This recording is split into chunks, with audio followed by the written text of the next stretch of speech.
Okay, for the purposes of understanding Johnson's foreign policy, we're going to focus right now just on a brief look at the Vietnam War. The Vietnam War, which lasted from 1964 until 1974, depending on when you mark the beginning of it.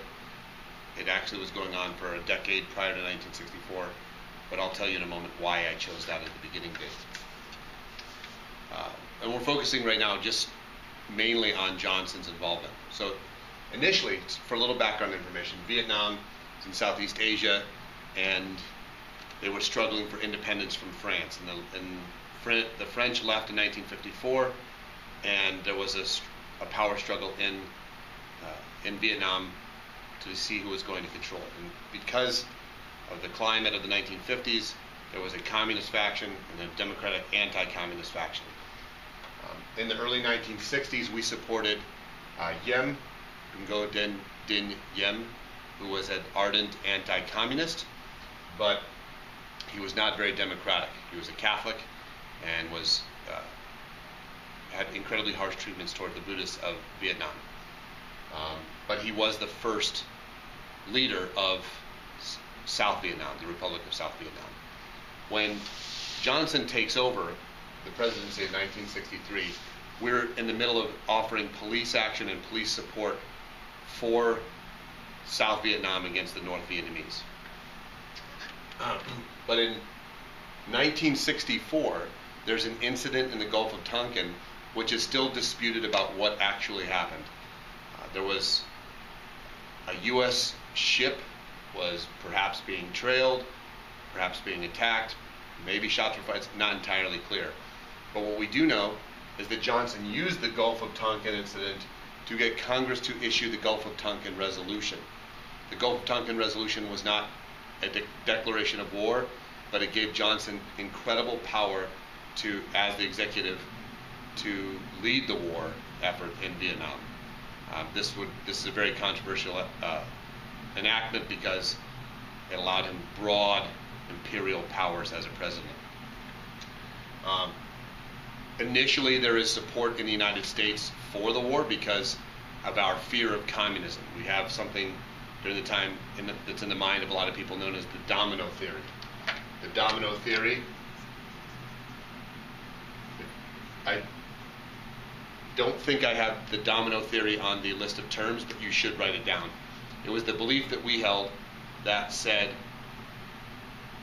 if one country falls to communism, all the neighboring countries are in danger of also falling to communism. So we had to stop communism wherever it was. This is an extension of the old Truman doctrine of containment.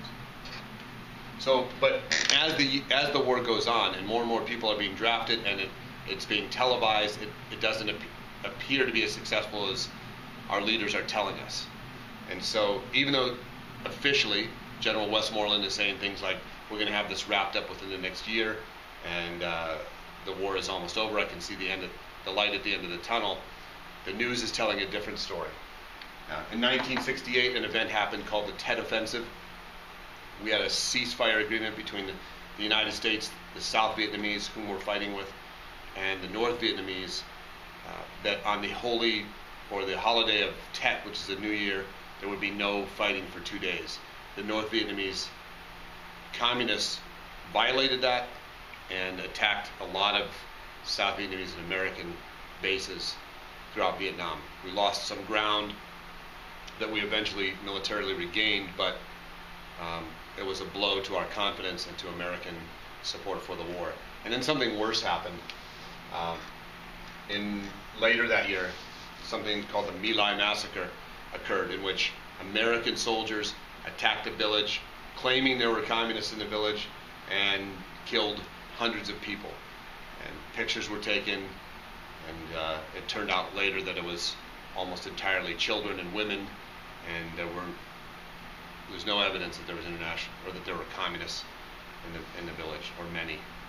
Certainly not warranting the actions that our soldiers took. So by 1968, there's an incredible gap between what is being said and what people are knowing. And so popularity for the war is disappearing. And that's why in 1968, I don't know if you can see that, but in 1968, Lyndon Johnson decides not to run for re-election, and even though he's been the presumptive nominee, he's not going to run for re-election, and he's going to focus on the war. His successor is Richard Nixon, who will try to hand the Vietnam War over to the Vietnamese. That process is called Vietnamization, and we will eventually pull out completely by 1974-75, and Vietnam will go completely under the control of the communists. So unlike Korea, which ended in a stalemate at the 38th parallel, and essentially communism was contained, in the Vietnam War, the communists did take over South Vietnam. So that's the key details you need to know about Johnson's campaign during Vietnam. Okay, we're going to have a short video for you to watch in a second, and make sure you look up these terms.